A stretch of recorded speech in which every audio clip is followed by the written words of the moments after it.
4295 ఇది నేను టీఎస్పీఎస్సీ అధికార వెబ్సైట్ చెప్తున్నా. ప్రక్రియలో ఉన్న నియామకాలు 1645. ప్రభుత్వ అనుమతి పొందిన చెప్తున్నా 9342. పోలీస్ కానిస్టేబుల్ ఉద్యోగాలు 10 నుంచి 15,000 ఉండవచ్చు. రాష్ట్రంలో నిరుద్యోగుల్ని ఎన్రోల్ చేసుకోమని అడిగింది టీఎస్పీఎస్సీ గొప్పగా. ఒకటేసారి ఎన్రోల్ చేసుకొని భవిష్యత్ అంతా రోజు తిరగాల్సిన అవసరం లేదని. అంటే 2014 చివరి నాటికి 9,90,848 మంది అధికారికంగా అక్కడ అప్లికేషన్ పెట్టుకొని ఉన్నారు. ఇది ప్రభుత్వ లెక్కల ప్రకారం. కానీ టీఎస్పీఎస్సీ దగ్గర 2016 అక్టోబర్ నాటికి 13,65,000 మంది ఎన్రోల్ అయినారు. 13,65,000 మంది టీఎస్పీఎస్సీ అధికారిక వెబ్సైట్ లో ఎన్రోల్ అయి ఉన్నారు నిరుద్యోగులుగా. మీరు ఇష్టమైన ఉద్యోగాలలో 10-15,000 కానిస్టేబుల్ అయ్యన్నా. మీరు ఏమంటున్నారు? కాంట్రాక్ట్ నియామకాలని రెగ్యులరైజ్ చేస్తామన్నారు. ఎక్కడైనా శ్రీనివాస్ గౌడ్ గారు ఎంతమందికి ఇచ్చారు చెప్పండి. ఆర్టీసీ విషయానికి వచ్చినప్పుడు కాంట్రాక్ట్ లెక్చర్లు చేద్దామంటే వీళ్ళ పార్టీ నాయకుడు కోర్టు కేసేసిండు. శ్రీనివాస్ గౌడ్ గారు మా పార్టీ నాయకుడు ఏం లేదు. కాంట్రాక్ట్ ఉద్యోగాలను రిప్రజెంట్ చేస్తున్న ఒక ఉద్యోగ సంఘాల నాయకుడు వేసిర్రు. ఇదే శ్రీనివాస్ గౌడ్ గారు ఉద్యోగ సంఘాలను రిప్రజెంట్ చేసి చాలా సార్లు కోర్టుకు పోయే హక్కు లేదని చెప్పదలుచుకున్నారా? చాలా సందర్భాల్లో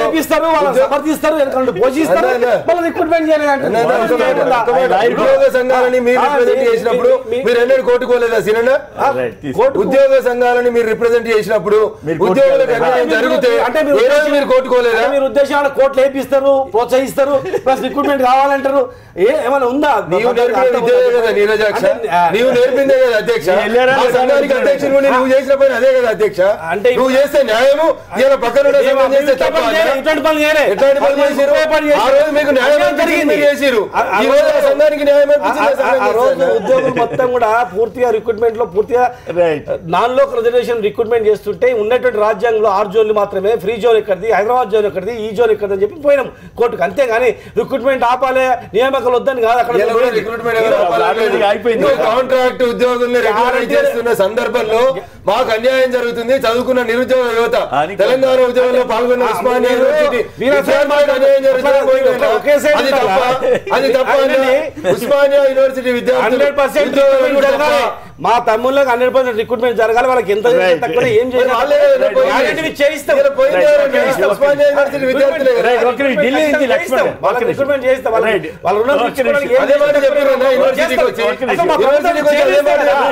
రెచ్చగొట్టడే సరిపోయింది మీకు. రెచ్చగొట్టి రోడ్ల మీద తీసుకురావడం చేస్తున్న వాళ్ళు, మేధావులుగా సమాజంలో పరిగణించబడుతున్న వాళ్ళు, ఉస్మానియా విశ్వవిద్యాలయాన్ని రిప్రజెంట్ చేస్తున్నారు. రాజకీయాలు చెప్తేనే చేస్తారన్న. లక్ష్మణ్ గారు ఢిల్లీ నుంచి. లక్ష్మణ్ గారు నమస్కారం, మాట్లాడండి. లక్ష్మణ్ గారు నమస్కారం. నమస్కారం, మాట్లాడండి. మాట్లాడండి. గవర్నమెంట్ ఎన్నిసార్లు అసెంబ్లీ ప్రారంభించినా, ఎన్నిసార్లు సార్ వాళ్ళ పాత వీడియోలు, వాళ్ళ మినిస్టర్ల పద్ధతి, ఉద్యోగ నోటిఫికేషన్ గురించి మాట్లాడినప్పుడు, ఉద్యోగ నోటిఫికేషన్ వచ్చినప్పుడు ఉద్యోగాలు వచ్చి సస్పెండ్ అయిన ఉన్నారు. కిరణ్ కుమార్ రెడ్డి గారి నియోజకవర్గం. కాంగ్రెస్ గవర్నమెంట్ కేసీఆర్ మాట్లాడడానికి ఏమాత్రం అర్హత లేదు. వాళ్ళు అసలు ఒక్కొక్క పాత వీడియో తీయండి సార్. ఒక్కొక్క మినిస్టర్ నుంచి తెలంగాణ 2014 వస్తే 12 వీడియో తీయండి. సెక్రటరీ గేట్ లా ప్రెస్ వాళ్ళు ఏమున్నారు సార్, ఒక్కొక్క వీడియో తీయండి. ఏ మినిస్టర్ ఎన్ని గంటల వేయండు, ఎవరెవరితో మాట్లాడు సార్. ఈ సంవత్సరం 2016 డిసెంబర్ 28 తారీఖేమో రేణుక చౌదరి మేడం TV9 ఇంటర్వ్యూలా వీళ్ళెవరండి, నేను ఢిల్లీ పోతే దగ్గర తెచ్చుకుంటాం, అట్లా నేను 50 మందికి ఇప్పిస్తా అని అన్నారు. లైవ్ అండి అది కూడా. అదే ముఖ్యమంత్రి గారు తన పుట్టినరోజు నాడు మీడియా మిత్రులను ఎవరు ఇబ్బంది పడద్దని ప్రతిదాన్ని ఎక్స్ప్లెయిన్ చేస్తుంది. ఉద్యోగం అంటే వట్టిగానే ఇచ్చారు సార్. ఎక్కడ అవినీతి జరుగుతుందో, ఎక్కడ నాకు మచ్చతుందో అని ఆయన 5-6 సార్లు గెలిచి వాడవాడ తిరిగిన వ్యక్తి. అదే విధంగా రాష్ట్రం అంతా తిరుక్కుంటా వాళ్ళు చేస్తా అంటే ఇట్లా చేయడం తప్పు సార్. కాంగ్రెస్ కి అయితే అసలు ఒకవేళ మా నాయకులు మాది ఉస్మానాబాద్ నియోజకవర్గం సార్, అలిగిరెడ్డి ప్రవీణ్ రెడ్డి గారు చాలా మంచివారు, కానీ వాళ్ళ పార్టీ మంచిది కాదు కదా సార్. రైట్. కాంగ్రెస్ వాళ్ళు గొప్ప కాదని చెప్తున్నారు. చాలా రైట్. Okay okay. మొత్తం కౌంటింగ్ కూడా మొదలైంది. కొద్ది క్షణాల తర్వాత మనం ఆ ఇష్యూస్ లో కూడా వెళదాం. మా ప్రతినిధులు కూడా సిద్ధంగా ఉన్నారు అక్కడ, వాళ్ళతో కూడా మాట్లాడదాం. ఉద్యోగాల గురించి మాట్లాడుతున్నాడు తమ్ముడు. 1,07,000 ఉద్యోగాలు ఇస్తామని చెప్పి సభలో చెప్పిందే చెప్పకుండా చెప్పారు. మరి 1,07,000 ఉద్యోగాలు ఎప్పటికల్లా ఇస్తారు, దానికి ప్రణాళిక ఏంది అనేది ఒక టైం టేబుల్ ప్రకటిస్తే నిరుద్యోగ యువకులు ప్రిపేర్ కానీ కోచింగ్ కానీ జరగడానికి కూడా ఆస్కారం ఉంటుంది. అది ఏం లేకుండా ఉట్టిగా కొన్ని నోటిఫికేషన్లు ఇవ్వడం, కోట్లలో వివాదాలు ఉన్నాయని చెప్పడం, దాన్ని పోస్ట్పోన్ చేయడం ఇప్పుడు జరుగుతున్న కార్యక్రమం కూడా అంతే. ఎవరు కూడా ఆపడం లేదు. ఇప్పుడు నేను మీకు చెప్తున్న ఎగ్జాంపుల్, పరిగిలో నా ఇంట్లో 90 మంది విద్యార్థుల గురుకుల పాఠశాలకు నేనే ఫ్రీగా భోజనాలు పెట్టి కోచింగ్ ఇప్పిస్తున్నాను. ఎందుకు? అరే ఇప్పుడు ఇంగ్లీష్ మీడియం పెట్టినరు, వాళ్ళు తెలుగు మీడియం స్టూడెంట్స్, వాళ్ళకి జాబ్స్ రావు. నేనే ఫ్రీ ఫుడ్, ఫ్రీ అకామిడేషన్ పెట్టి వాళ్ళకి 90 స్టూడెంట్స్కి ఇప్పిస్తున్నాం. తెలంగాణ ఉద్యమంలో అమరదీక్ష చేసిన పరిగిలో జానారెడ్డి గారు అసెంబ్లీలో ఎంత పోరాటం చేసిండు, బయట ఎంత చేసిండు, ఎవరో సీమాంధ్ర నాయకులు వాళ్ళ రాష్ట్ర ప్రయోజనాల గురించి మాట్లాడితే దాన్ని తెలంగాణ కాంగ్రెస్ పార్టీకి అంటగట్టొద్దు. ఆయన ఆ రోజు కూడా తెలంగాణ గురించి కట్టుబడినారు, ముఖ్యమంత్రి గారు ఒప్పుకున్నారు, సోనియా గాంధీ గారు తెలంగాణ ఇచ్చింది, బీజేపీ వాళ్ళు సమర్థించారు, అందరు చేస్తేనే వచ్చింది. ఈ రోజు మనం ఎట్లా డెవలప్ చేసుకోవాలి, మనం ఏం కమిట్మెంట్ ఇచ్చినాము, మేనిఫెస్టోలో ఏం చెప్పినాము, దళితులకు 3 ఎకరాల భూమి ఇస్తామని చెప్పినామా చెప్పలేదా, మరి ఇచ్చింది అమలు చేయాలన్నా వద్దా, ఏకకాలంలో రుణమాఫీ చేస్తామని చెప్పలేదా, లేకపోతే దశల వారీగా ఏడాదికి ఇంత చేస్తామని చెప్పినామా, పోనీ ఇంట్రెస్ట్ ఇస్తామని చెప్పినామా, ఇయ్యొద్దని చెప్పినామా, వడ్డీ వాళ్ళు కట్టాలనా మనం కట్టాలనా, ఎస్సీ ఎస్టీ బీసీ మైనార్టీ వాళ్ళకు సబ్సిడీలు ఇవ్వాలనా వద్దా, 2 ఏళ్ల నుంచి ఎందుకు ఇస్తలేరు, మరి ఏంది, మరి అసలు ప్రభుత్వం ఏర్పడిన 3వ రోజు రైతులు రెచ్చగొట్టినారు, అసలు రుణమాఫీ జరగదు అని చెప్పి. మొదటి నుంచి కూడా వడ్డీలు కూడా మేమే కడతామని చెప్పారు. ఏ బ్యాంకు అయినా పోయి రైతు దగ్గరకు పోయి మీరు వడ్డీ కట్టాలి లేకపోతే మీరు ఇది కాలని లేదు. ఎక్కడో ఒక దగ్గర బ్యాంక్ మేనేజ్ చేస్తే కూడా ఖచ్చితంగా శ్రీనివాస్ గారు ఒకటండి కాదండి, మీరు ఆయన దగ్గర అప్పు తీసుకున్నారు, ఆయన మిమ్మల్ని అడగడు, మేము కడతా అని చెప్పిన తర్వాత నేను మీకు సంబంధం లేదు, ఇక 100% రాసి ఇచ్చాము. పాస్బుక్ ఎందుకు రిలీజ్ కాలేదు,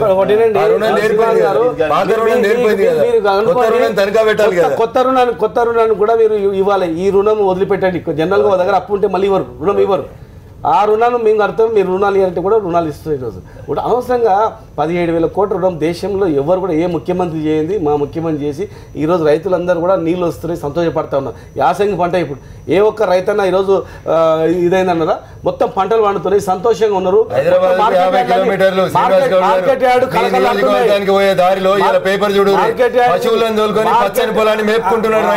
మీ దగ్గరనే ఏం చేసి రంగారెడ్డి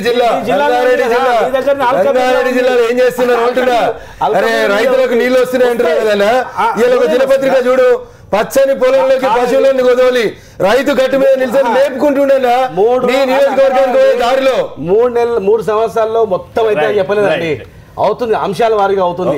ఈ రోజు యాసంగి పంటలలో వచ్చి కంకులు తీసుకొని వచ్చి కందులు పట్టుకొని వచ్చి కరెంట్ లేదని చెప్పి లొల్లు చేసేది. ఈ రోజు ఆ పరిస్థితి ఉందా? లక్నోలో మా ప్రతినిధి ఇస్మాయిల్ ఉన్నారు, అక్కడ తాజా పరిణామాలు, పరిస్థితి గురించి, అక్కడ ఉన్నటువంటి వాతావరణం గురించి వివరిస్తారు. Over to Ismail. ఇప్పుడే కౌంటింగ్ ప్రక్రియ ప్రారంభమైంది. ముందుగా పోస్టల్ ఓట్లకు సంబంధించినటువంటి కౌంటింగ్ ప్రక్రియ జరుగుతుంది. 8:20 సమయంలో ఈవీఎంలకు సంబంధించినటువంటి ఫస్ట్ రిజల్ట్స్ వచ్చేటువంటి అవకాశం ఉంది. కాసేపట్లో పోస్టల్ ఓట్ల లెక్కింపుకు సంబంధించినటువంటి రిజల్ట్స్ వచ్చేటువంటి అవకాశం ఉంది. అటు సమాజ్వాదీ పార్టీ కార్యాలయంలో కొంత ముఖ్యంగా ఆందోళనకరంగా ఉన్నటువంటి ఇక్కడ ఉన్నటువంటి కార్యకర్తలు కావచ్చు, నేతలు కొంత ఆందోళనకరంగా కనిపిస్తున్నారు. ముఖ్యంగా ఎగ్జిట్ పోల్స్ నేపథ్యంలో రిజల్ట్స్ ఏ విధంగా ఉండబోతుందనేటువంటి టెన్షన్ సమాజ్వాదీ పార్టీ దగ్గర కనిపిస్తుంది. ఇక మరోవైపు బీజేపీ కార్యకర్తలు ఇప్పటికే హోలీకి 2 రోజుల ముందే వాళ్ళు సిద్ధమవుతున్నారు. ఇప్పటికే చాలా చోట్ల లక్నోలో చాలా చోట్ల లడ్డూలకు స్వీట్ షాపుల్లో బీజేపీ తరఫునే పెద్దగా ఆర్డర్స్ వచ్చాయనేటువంటి వార్త కూడా అందుతుంది. ఓవరాల్గా చూసుకుంటే 8:20 అంటే మరొక 20 నిమిషాల్లో ఫస్ట్ సంబంధించినటువంటి తొలి ఫలితాలు వచ్చేటువంటి అవకాశం ఉంది. ముఖ్యంగా ఫలితాలు కూడా ఉంది, తొలి ఎక్స్పెక్టేషన్స్ వచ్చేటువంటి అవకాశం ఉంది. 8:20, 8:25 నేపథ్యంలో ఈవీఎంలు ఓపెన్ అయితే ప్రస్తుతం మాత్రము ఇటు లక్నో కావచ్చు, ఇక చాలా డిస్ట్రిక్ట్స్లో కూడా ఇప్పటికీ పోస్టల్ బ్యాలెట్స్ ఏవైతే ఉన్నాయో వాటిలో లెక్కింపు స్టార్ట్ అయింది. బట్ ఒకటి మనం ఇప్పుడు చెప్పాల్సి ఉంటుంది, ఎగ్జిట్ పోల్స్ ఏకపక్షంగా బీజేపీ గెలుస్తుంది అనేటువంటి ఏకపక్షంగా బీజేపీ ఫలితాలు వస్తాయనేటువంటి రిజల్ట్స్ ఇచ్చింది. బట్ ఈ రోజు రిజల్ట్స్ నిజంగానే ఆ విధంగా వస్తే సమాజ్వాదీ పార్టీ ఆ భవితం ఎలా ఉండబోతుంది, నిజంగానే అఖిలేష్ ఏదైతే కాంగ్రెస్తో పొత్తు పెట్టుకోవడం వల్లే ఇదంతా జరిగిందనేటువంటి అనుమానాలు కూడా వ్యక్తమవుతున్నాయి. ముఖ్యంగా కాంగ్రెస్ పార్టీ సమాజ్వాదీ పార్టీకి సంబంధించినటువంటి పుట్టి ముంచుతుందా అనేటువంటి భయం కూడా ఇక్కడ కనిపిస్తుంది. బట్ రిజల్ట్స్ కోసం అందరూ వెయిట్ చేస్తున్నారు. సమాజ్వాదీ పార్టీ నాయకులు మాత్రం మేము గెలుస్తామనేటువంటి మాట చెప్తున్నారు. అటు బీజేపీ ఫలితాలు స్టార్ట్ అవ్వక ముందే ఒక విధంగా సెలబ్రేషన్స్ కూడా స్టార్ట్ అయినటువంటి సిచ్యువేషన్. రైట్, చూద్దాం. ముందుగానే ఉత్సవాలు జరుపుకుంటున్న బీజేపీ, అదేవిధంగా ఆందోళనలో సమాజ్వాదీ కాంగ్రెస్ అంటున్నారు. ఇప్పుడు చిన్న విరామం తర్వాత అటు యూపీ ఇటు తెలంగాణ లేదా ఈ గవర్నర్ ప్రసంగాలు 2 మీద చర్చ కొనసాగిద్దాం. ఫలితాలు వచ్చిన తర్వాత దాని మీద ఎక్కువ కాన్సన్ట్రేట్ చేద్దాం. మా ప్రతినిధులు అక్కడ యూపీ తదితర ప్రాంతాల్లో ఉన్నారు. సాక్షికి సంబంధించి అన్ని ఎప్పటికప్పుడు తాజా వివరాలు చెప్పడానికి సిద్ధంగా ఉన్నారు. ఎన్నికల ఫలితాలకు సంబంధించి ఇప్పుడు చిన్న విరామం.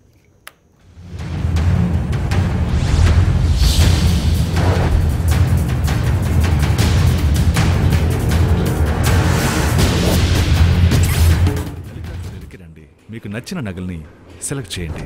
అది ఏ నగలైనా కూడా దానికి మేము మీకు ఒక ఎస్టిమేట్ ఇస్తాం. దీన్ని పెట్టుకుని 4-5 షోరూంలో కంపేర్ చేసి చూడండి. లలితా జ్యువెలరీలోనూ మిగతా ఏ అంగట్లోనూ ఎక్కడ రేట్ తక్కువ ఉంటే అక్కడే మీరు తీసుకోండి. హీరా జ్యువెలర్స్ ఎన్నో రకాల సరికొత్త collection bracelets, bangles, pendants, necklace ఇంకా ఎన్నో. Heera jewellers, Heera mart, Vivek Nagar, Kukatpally. హత్యలకి మోటివ్ ఉండాలని రూల్ ఏం లేదు కదా. మీరు ఇస్తున్న హింట్ ప్రకారం చూస్తే మనం ఒక సైకో కిల్లర్ని చేసి చేస్తున్నామేమో అనిపిస్తుంది సార్. ఎగ్జాక్ట్లీ. Who nose.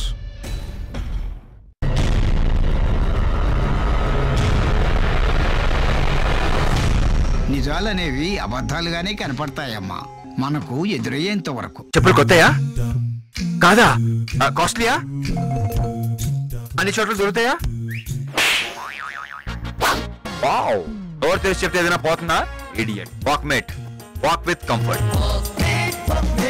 వరి పంటలో అధిక దిగుబడి సాధించినందుకు ఈసారి భీమవరం గ్రామం బహుమతి గెలుచుకుంది. మీకు నా అభినందనలు. ధన్యవాదాలు. ఈసారి కూడా మీరేనా?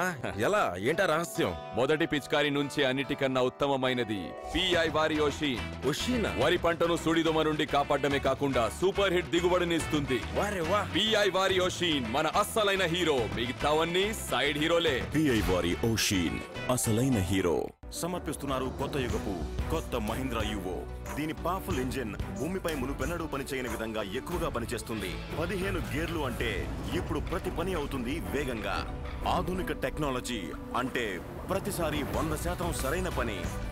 మహీంద్రా యువో ఎక్కువ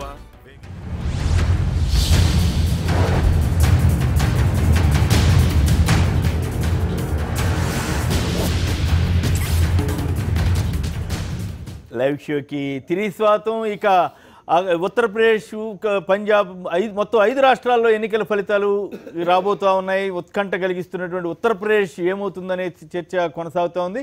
ఇక ఆ ఫలితాలు వచ్చిన తర్వాత మరి కొంత ట్రెండ్ తెలిసిన తర్వాత మళ్ళీ మనం దాంట్లోకి వెళ్దాం. శివరామ్ గారు చెప్పండి, ఇక్కడ సస్పెండ్ చేస్తారంటున్నారు. అసలు వృద్ధి రేట్ అయితే ఇక్కడ 13.7 అంటే అక్కడ 11.7, 15కి వెళ్ళాలని చంద్రబాబు గారు చెప్పారంటే మీరేమనుకుంటున్నారు? ఇంతకుముందు శ్రీనివాస్ గౌడ్ గారు అనేది సెంట్రల్ గవర్నమెంట్ డిసైడ్ చేసేది మేము కాదంటారు. స్టాటిస్టికల్లో ఏం పంపించేది సెంట్రల్ గవర్నమెంట్ ఆఫీసర్లు వచ్చి గ్రౌండ్ లెవెల్లో ప్రిపేర్ చేసేవాళ్ళు ఏంలే. గతంలో చంద్రబాబు నాయుడు గారు కూడా చేసింది ఏ పరిస్థితి. ఆఫీసర్లు మీరు ఏదో పంపేయండి అంటే రాత్రికి రాత్రి అన్ని చేసి ఇవన్నీ పంపించారని పంపించిన దాన్ని బట్టి ఎవరైనా రిజల్ట్స్ ఇచ్చేది. క్షేత్రస్థాయిలో ఎవరు పూర్తిగా ఎంక్వైరీ చేసి ఇవన్నీ వృద్ధి రేటు ఉంది అని చెప్పే పరిస్థితి అంటూ లేదు. అట్లా కాదు గౌడ్ గారు, నేను చెప్పేది వినండి. వాస్తవ పరిస్థితులు చెప్పే నాయకులు ఉన్నప్పుడు వేరు, అవాస్తవాలు చెప్పాలనుకునే ఆలోచన ఉన్న నాయకులు ఉన్నప్పుడు ఆ తీరు వేరు ఉంటుంది. ఊరికే డెవలప్మెంట్ చూసినంత మాత్రం లోకల్గా ప్రజానీకానికి తెలుస్తుంది అభివృద్ధి ఉందా లేదా అనేది. మీరు ఎన్ని అవాస్తవాలు చెప్పినా అక్కడ మీకుండే కాన్స్టిట్యూషన్ శ్రీనివాస్ గౌడ్ గారు చేస్తున్నారా లేదా అని మీ గురించి అక్కడ తెలుస్తుంది. కాబట్టి దాన్ని చేశారంట కదా, మీకు ఎట్లా వచ్చిందండి ర్యాంకు?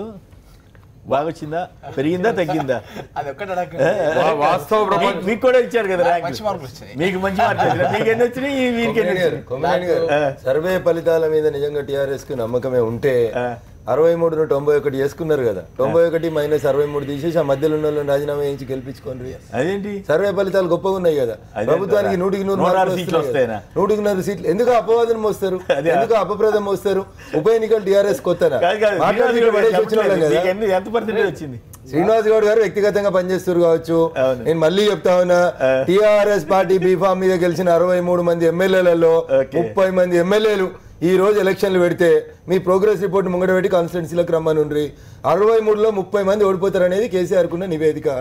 అందుకనే 63 మందిలో 30 మంది 100% ఓడిపోతారు అనేది వాస్తవం. అది ముఖ్యమంత్రి గారికి ఉన్నటువంటి ఒరిజినల్ సర్వే రిపోర్టు. అయితే ఎప్పుడు కానీ గుండె జారిపోవద్దు కాబట్టి అట్లా చెప్పుకుంటూ వస్తా మార్చాడు ఆయన. సర్వే రిపోర్ట్ మార్చి చెప్పాడు. సర్వేలు ఎన్నిసార్లు చూడలేదు సార్ మనం. అమెరికన్ సర్వే ఏం చెప్పింది సార్? ఎవరు గెలుస్తారని చెప్పి హిల్లరీ క్లింటన్ గెలుస్తారని చెప్పారు. ఎవరు గెలిచారు సార్? ఎందుకు అట్లా వచ్చింది? సరే మనం అంటే చదువుకోని వాళ్ళని తెలంగాణలో ఎక్కువ సర్వేలన్నీ ఎవరికి అనుకూలంగా రాయించుకోరు అనుకుందాం. మరి ఆడ సర్వే ఏమైంది? బాగా చదువుకున్న వాళ్ళే కదా. ప్రపంచంలో ఉన్న సిఎన్ఎన్లు, ఐబిఎన్లు, మేధావి వర్గం అంతా పోయి చేసిన సర్వేలే కదా. ఆడిపోయింది సర్వే ఫలితం. వాస్తవం చెప్తున్నాడు. మా సీనానికి కూడా తెలుసు, కానీ మైక్ ఉంది కదా సీనానికి. ఒప్పుకుంటాడు 100 సీట్లు గ్యారెంటీ గెలుస్తాం సార్. 30 మంది ఓడిపోతారంట 63 మంది మాట్లాడతాం. 100 సీట్లు 100% మేము గెలుస్తాం. శ్రీనివాస్ రెడ్డి గారు రాజకీయ సన్యాసానికి సిద్ధంగా ఉంటారా? ఒకటే మాట అన్న, సూటిగా అడుగుతున్నా. 100కు మీరు తగ్గితే రాజకీయ సన్యాసం ఎందుకు మధ్యలో? అంతకంటే ఎందుకు చెప్పాలి? దేవి ప్రసాద్ గారు ఎందుకు ఓడిపోయారు? దేవి ప్రసాద్ గారు ఎందుకు ఓడిపోయారు? ఉద్యమ నాయకుడు కదా, ఉద్యమ నాయకుడే కదా. మా సీనియర్లతో పాటు సమకాలీకంగా మేము తెలంగాణ ఉద్యమం చేసినప్పుడు అప్పుడప్పుడు మా సార్ జ్వరం వచ్చి పడుకుంటే కూడా ఓ పక్కన శ్రీనివాస్ గౌడ్ గారు, ఓ పక్కన దేవి ప్రసాద్ గారు ఉండి నడిపిరు ఉద్యమాన్ని. వీరేమో గెలిచిరు, మరేమో ఓడిపోయినరు. తెలంగాణ వచ్చిన కొద్ది రోజులకే జరిగిన ఎన్నికల ఫలితాలు కదా, వాళ్ళు మేధావులే కదా ఓట్లేసింది, చదువుకున్నలే కదా ఓట్లేసింది. వాస్తవాలు జీర్ణించుకోవాలి. ప్రభుత్వం వ్యతిరేకత వచ్చినట్ట ఏమంటారు? గవర్నమెంట్ వచ్చి 5 నెలలకే మొత్తం వ్యతిరేకత వచ్చేసి మొత్తం వ్యతిరేకత రాలేదు. మీరు అవలంబిస్తున్న విధానాల్ని మీ ఉద్యోగస్తులే సమర్థిస్తలేరని చెప్తా ఉన్నాము. వాళ్ళ లోపల ఒక రకమైనటువంటి అసంతృప్తి గూడు కట్టుకొని ఉంది సీనన్న, దాన్ని వ్యక్తీకరించు అంటున్నా. నిన్ను ఉద్యోగ సంఘాల నాయకుడిగా ఇంకా చూస్తారు. ఇప్పుడే సమాచారం ఉంది. ఆరంభ ఫలితాలు, తొలి ఫలితాల్లో సమాజ్వాదీ పార్టీ బోణీ చేసింది అంటున్నారు. అయితే తొలి ఫలితం అంటే ఒక్కసారిగా అది మెజారిటీ వచ్చినట్లు కాదు, అట్లాగే ఇంకో పార్టీలు దెబ్బతిన్నట్లు కాదు. కేవలం ఒక వాళ్ళకి అది వారి వరకు శుభారంభం అనుకోవాలి. సమాజ్వాదీ పార్టీ బోణీ చేసింది అనేటువంటి సమాచారం ఇప్పుడే అందింది. ఫస్ట్ రౌండ్ లో ఓట్స్ ఏంటది శ్రీనివాస్ గారు 100% నెక్స్ట్ గవర్నమెంట్ వచ్చేది టీఆర్ఎస్ ప్రభుత్వమే. 30 మంది ఓడిపోతారు అంటున్నాడు. ఆయన రాజకీయ పార్టీ, ఆయన కూడా మా పార్టీలో ఉండిపోయినాడు, పోరాటాలు చేసినట్టే. ఇలా ఆయన మాట్లాడాల్సి వస్తుంది. చెప్పొచ్చుగా. మాకు నవంబర్ లో 73% వచ్చింది, డిసెంబర్ లో 60% వచ్చింది, ఆ తర్వాత 70% వచ్చింది. 70% ఇప్పుడు గెలుపులో ఉన్నాం. గెలుపులో 100% ఎంత వస్తుందా? 5,000 వస్తుందా? 10,000 వస్తుందా? 15,000 వస్తుందా? 100% గెలిచే దానిలో ఉన్నాము. గెలిచే సీట్లలో మేము ఉన్నాం. 100% గెలిచే సీట్లలో 100% గెలిచే ఎమ్మెల్యేలో గెలుపు ముఖ్యం. పరిస్థితిని బట్టి చాలా తారుమారు అవుతాయి. ఉండదు. చెప్పండి. ఎలక్షన్స్ ఎప్పుడు లాస్ట్ 1 month వీళ్ళు చేసిండేవన్నీ కలిసి మేనేజ్మెంట్ లో కొంచెం ఉంటది, ఆ క్యాండిడేట్ బట్టి కొంచెం ఉంటది. వీళ్ళు ఏది ఇప్పటి నుంచి సంఖ్యలు కొట్టుకుంటే ఏమి కాదు. నా 1 week లో మొత్తం సినిమా మారిపోయే పరిస్థితులు కూడా చాలా సార్లు, అది మన ఆంధ్రప్రదేశ్ లో కూడా దానికి నిదర్శనమే. కాబట్టి చాలా చోట్ల ఇట్లా జరిగినాయి. కాబట్టి ఇప్పటి నుంచి మేమేదో వచ్చేసినాం పెట్టినామని కలగనుకుంటా ప్రజాస్వామ్యంగా ప్రజానీకానికి ఏం కావాలో చేయగలిగితే డెఫినెట్ గా సక్సెస్. ఇప్పుడు సస్పెండ్ చేయాలనే ఆలోచనలో ఉన్నారు అపోజిషన్ ని. ఇప్పుడు కాదండి, ఇక్కడ కానీ అక్కడ కానీ గవర్నర్ గారి ప్రసంగం అంటూ ఏదైతే గవర్నమెంట్ ఆఫీసర్లు వాళ్ళంతా ఇచ్చేదాన్ని బట్టి వాళ్ళు ఇచ్చే మొదటి గతం నుంచి వస్తుండేది, ఈరోజు ఏం కొత్తగా వచ్చేది కాదు అది. దాన్ని బట్టి వీళ్ళు ఇమ్మీడియట్ గా వాకౌట్ చేయాల్సిన అవసరం లేదు. గవర్నర్ ఎవరైనా మామూలుగా ఇంతకుముందు టీఆర్ఎస్ వాళ్ళు పేపర్లు ఇచ్చి టీఆర్ఎస్ వాళ్ళ ముందుకి వీళ్ళంతా విసరడం జరిగింది. ఇవన్నీ కూడా చాలా సార్లు చూసాము. తెలుగుదేశం కానీ ఇంకోటి కానీ అన్ని గవర్నర్ అదే లాగిన పరిస్థితులు తెలుగుదేశం వాళ్ళు అవన్నీ చేసి అప్పుడు హరీష్ రావు గారిని రేవంత్ రెడ్డిని సస్పెండ్ చేసినట్టున్నారు. కొంత చేసేది కాదు, చేశారా? పెట్టినారు, ఇతర వేసుకున్నారు. అది ఏమనేది కాదు. ఆ రోజు ఎవరైనా కానీ ఈ అధికార పక్షంలో కూర్చున్నప్పుడు ఒక భాష, లేనప్పుడు ఒక భాష మాట్లాడకుండా ప్రజాస్వామ్యంలో ఎన్నుకోబడిన తర్వాత చర్చ జరగాలి. ఉండే కొద్ది రోజులు నాకు తెలిసి ఆంధ్ర తెలంగాణ కంపేర్ చేస్తే మన వర్షాకాల సమావేశాల్లో బాగా టైం ఇచ్చారని అనుకోవాలి. ఎన్ని రోజులు కావాలంటే చర్చిద్దాం, జరగాలి. మంచిగా ఉందా లేదా చెప్పనా? ఇప్పుడు చెప్తున్నా కదా, కాదు నేను ఇప్పుడు ఏం చెప్తున్నా, దాన్ని కంపేర్ చేస్తే వేరేట్లో మీరు ఎంత టైం కావాలన్నా దాన్ని ఎక్స్టెండ్ చేసుకుంటూ పోయి చర్చ అనేది జరగడం, అది కొద్ది అటు ఇటు ఏమైనా కూడా బాగా చర్చించడం కాదు. నేను దాదాపు 10-30 ఏళ్ళుగా అసెంబ్లీలు చూశాను. వింటర్ సమావేశాలు వారం నుంచి 10 రోజుల కంటే ఎక్కువ ఇప్పుడు పెట్టాలి. అట్లాంటివి మీరు 18 రోజులు పెట్టడం గ్రేట్. దేనికదే మాట్లాడాలి. అయితే క్రిటికల్ గా మాట్లాడినప్పుడల్లా స్పీకర్ గారు ఆపేస్తున్నారు. ఎవరెవరు ఎన్ని నిమిషాలు మాట్లాడి చూడండి.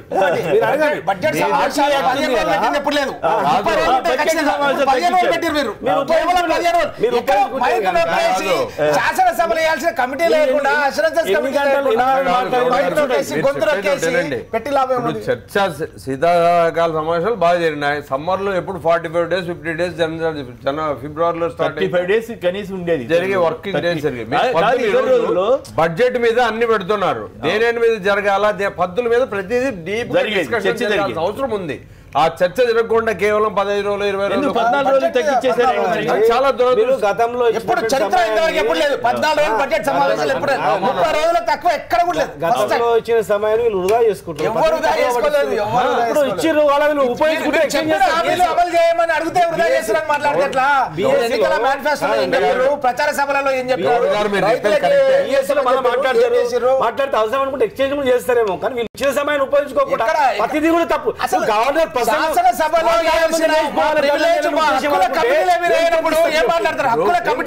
శాసనసభలో ఇచ్చిన హామీలు నెరవేర్చడానికి అష్యూరెన్సెస్ కమిటీ అని ఉంటది. అష్యూరెన్సెస్ కమిటీ 3 ఏళ్ళు అయింది. నేను దాంట్లో మెంబర్ గా మా పార్టీ నామినేట్ చేసి ఈ రోజు వరకు మీరు అది కమిటీ అయిపోతే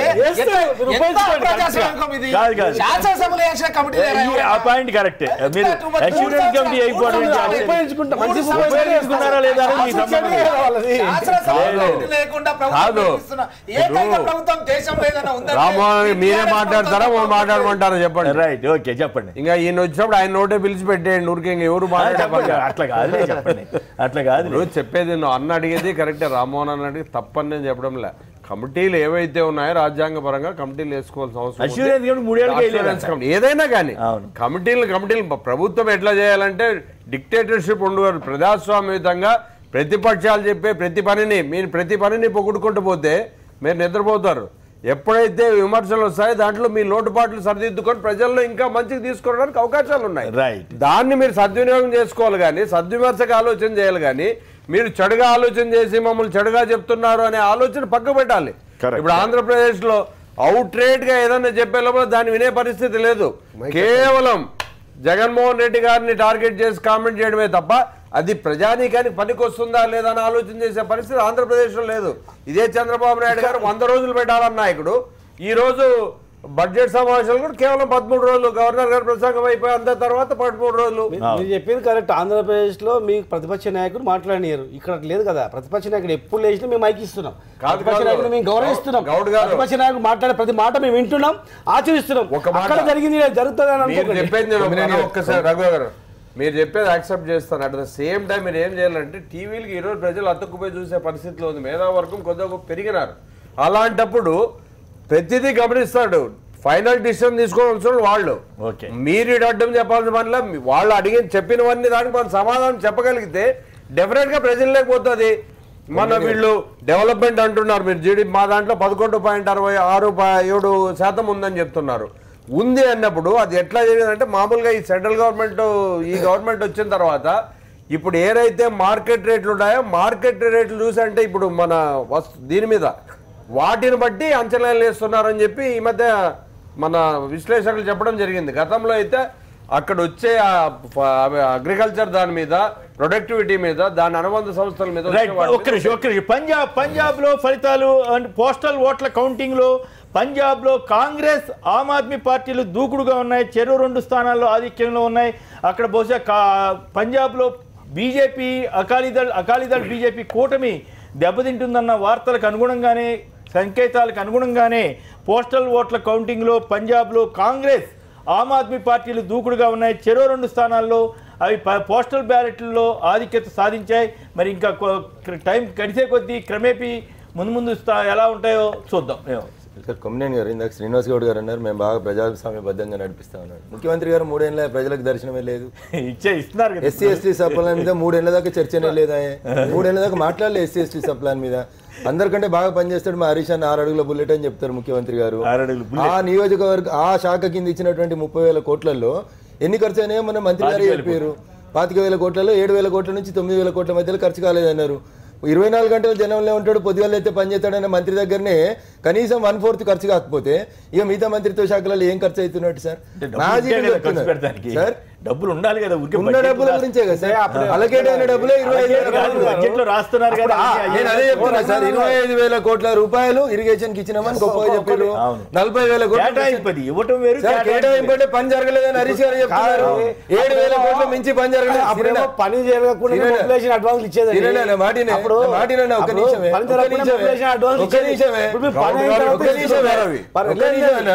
ఇప్పుడు కూడా ఇస్తున్నారు. మా దగ్గర మొత్తం మారిపోయిందని అనుకుందా? అదే కాంట్రాక్టర్లకు ఈ ప్రభుత్వం పనులు ఇస్తుంది.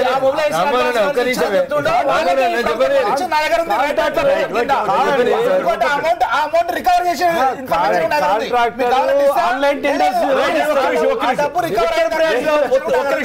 ఉత్తరప్రదేశ్ లో భారతీయ జనతా పార్టీ 10 చోట్ల ఆధిక్యంలో వచ్చింది. పోస్టల్ బ్యాలెట్ల లెక్కింపులో ఎగ్జిట్ పోల్స్ లో వచ్చిన విధంగానే ఒక రకంగా అంటే పోస్టల్ బ్యాలెట్లు పూర్తి ప్రామాణికంగా తీసుకోలేకపోయినప్పటికీ కూడా పోస్టల్ బ్యాలెట్ లెక్కింపులో ఉత్తరప్రదేశ్లో బీజేపీ 10 చోట్ల మొదట్లో ఆధిక్యంలో ఉందని ఇందాక ఎస్పీ ఒకటి బోణి చేసిందని అనుకున్నాం. ఇప్పుడు తాజాగా 10 చోట్ల బీజేపీ ఆధిక్యతలోకి వచ్చింది ఉత్తరప్రదేశ్లో. పంజాబ్లో ఆ కాంగ్రెస్ ఆమ్ ఆద్మీ పార్టీలు ఆధిక్యతలోకి వచ్చాయి. చెప్పండి మీరే చెప్తున్నారు అంటే ఎట్లా సార్? ఇప్పుడు నేను అడిగిన ఎస్సీ ఎస్టీ సబ్ ప్లాన్ మీద మనం సమీక్ష చేసినామా? ఆ నిధులు పక్కదారి పట్టినాయా పట్టలేదా? హరీష్ గారికి శాఖలో అలకేట్ అయిన దాంట్లో 1/4 కూడా ఖర్చు కాలేదు. ఇప్పుడు మా పార్టీ మీద నీకు కోపం ఉంటే మాట్లాడినట్టు పూర్తిగా ఏం హరీష్ గారు వారం రోజుల క్రితం ప్రెస్ మీట్ పెట్టి నా శాఖ లోపల కేవలం 7,000 కోట్లే ఖర్చు అయినాయి అని చెప్పింది. అది తప్ప పైన కాడికి బిల్లు ఇచ్చినాము చెప్పదలుచుకుంటే ఆయన చెప్పకుండా ఉంటుండే చట్టం కింద అన్ని ఉన్నాయి కదా జనాలు అడిగినప్పుడు ఇస్తారు కానీ ఆల్రెడీ తీసుకున్నాం కాబట్టి వాస్తవాలు చెప్తారు మీరు. కాదండి, మీరు తీసుకున్నా తీసుకోకపోయినా చెప్పాల్సిన అవసరం లేదు కదా. ఒక మంత్రిగా ఇంత పని అయింది, ఇంత ఖర్చు పెట్టినాం, ఇంకా పని చేయాలని ఉన్నారు. టెండర్ల విషయానికి వస్తే ఆన్లైన్ టెండర్స్ ఉంటాయండి, మనం సొంతంగా ఇచ్చినట్టు కాదు. టెండర్లు ఇవ్వాలని నేను మొన్న ఉత్తమ్ కుమార్ రెడ్డి గారు ఒక మాట చెప్పాడు, ఒక గదిలో కూర్చుని ఒక ఇంట్లో కూర్చుని మొత్తం సెటిల్ చేశారంటే టెండర్లని. అప్పుడు వాళ్ళు చేసేది కనుక అట్లా అనుకుంటున్నారు. అట్లా హౌసింగ్ లో అట్లా చేసిండ్రు.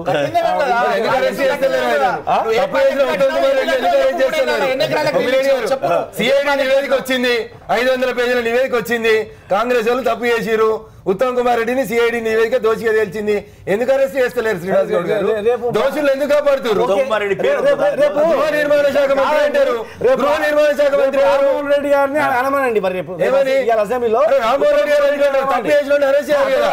కేసీఆర్ గారు అసెంబ్లీలో ఏం చెప్పారు? తప్పు చేసినాడు తనయుడైనా అరెస్ట్ చేస్తారు.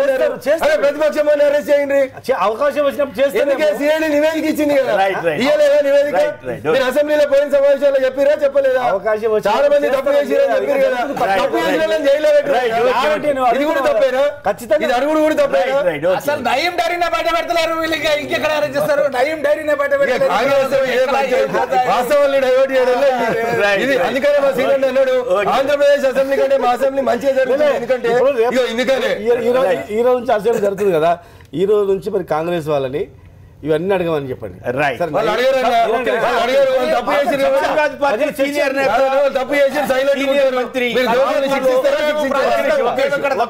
ఉత్తరప్రదేశ్ ఈ రిజల్ట్స్ కి వెళ్దాం. ఇక్కడి నుంచి సమాజ్వాదీ పార్టీ సీనియర్ నేత రాంపూర్ లో మంత్రి అజం ఖాన్ ముందంజలో ఉన్నారు. సమాజ్వాదీ పార్టీ అంటే పోస్టల్ బ్యాలెట్ లో బీజేపీ 10 చోట్ల ఆధిక్యంలో ఉన్నట్లుగా వచ్చింది. అలాగే సమాజ్వాదీ పార్టీ సీనియర్ నేత మంత్రి అజాం ఖాన్ రాంపూర్లో ఆధిక్యతలో ఉన్నారు, ముందంజకు వచ్చారు. అంటే గతంలో జయప్రద పార్లమెంట్ సీటుగా అక్కడ జయప్రద పార్లమెంట్కి ప్రాతినిధ్యం వహించిన రాంపూర్లో అజాం ఖాన్ ముందంజలో ఉన్నారు. శ్రీపతి గారు చెప్పండి, ఉత్తరప్రదేశ్ ఈ ఫలితాలు కానీ ఈ పంజాబ్ ఎన్నికల ఫలితాలు కానీ ఏ రకంగా ఉంటాయని మీరు అనుకుంటున్నారు? ఇప్పుడు వస్తున్నటువంటి ట్రెండ్ అంటే ఇప్పుడు ఇనీషియల్ ట్రెండ్ అయినప్పుడు కూడా ఏ రకంగా ఉండే అవకాశం? సార్ ఇప్పుడు ప్రస్తుతానికి వస్తుంది బ్యాలెట్ పోస్టల్ బ్యాలెట్సే. సో ఇది మనం మీరు అన్నట్టు ప్రామాణికంగా తీసుకోవడానికి లేదు. అయితే ఒకటైతే ఏంటంటే ఇది కూడా ఒక ట్రెండ్కి ఒక సిగ్నల్గా చూపిస్తుంది. నేను అనుకోవటం ఏంటంటే ఇప్పటికి కూడా అక్కడ ఏ పార్టీ కూడా స్పష్టమైన మెజారిటీ వచ్చేటువంటి అవకాశం అయితే చాలా తక్కువే ఉంది ఉత్తరప్రదేశ్లో. ఎందుకంటే అక్కడ ఉన్నటువంటి పరిణామాలను మనం చాలాసార్లు డిస్కషన్ కూడా చేశాము. అయితే ఎగ్జిట్ పోల్స్ అన్నీ కూడా 1 సైడెడ్గా ఇచ్చేసినటువంటి పరిస్థితి కూడా చూసాం. అయితే బీహార్లో కూడా మనం ఇక్కడ కూర్చొని మాట్లాడాం, బీహార్ విషయంలో కూడా అదే చూపించింది. అయితే BSP remains to be very strong fighter, అది కనిపిస్తుంది స్పష్టంగా ఉత్తరప్రదేశ్లో. అయితే ఇక్కడ కాంగ్రెస్ సమాజ్వాదీ పార్టీ ప్లే చేసినటువంటి కొన్ని రాజకీయాలు ఒక దిశని, లేకపోతే బీజేపీకి కౌంటర్గా వెళ్ళలేని ఒక పరిస్థితికి ఇచ్చినట్టుగా కనిపిస్తుంది. అందుకని చెప్పేసి ఒక్క నిమిషం, శివపాల్ యాదవ్ ములాయం సింగ్ తమ్ముడు ముఖ్యమంత్రి అఖిలేష్ యాదవ్ బాబాయ్ మాట్లాడుతున్నారు, ఏం మాట్లాడుతున్నారు చూద్దాం. वो गठबंधन हुआ लेकिन एग्जिट पोल में वैसा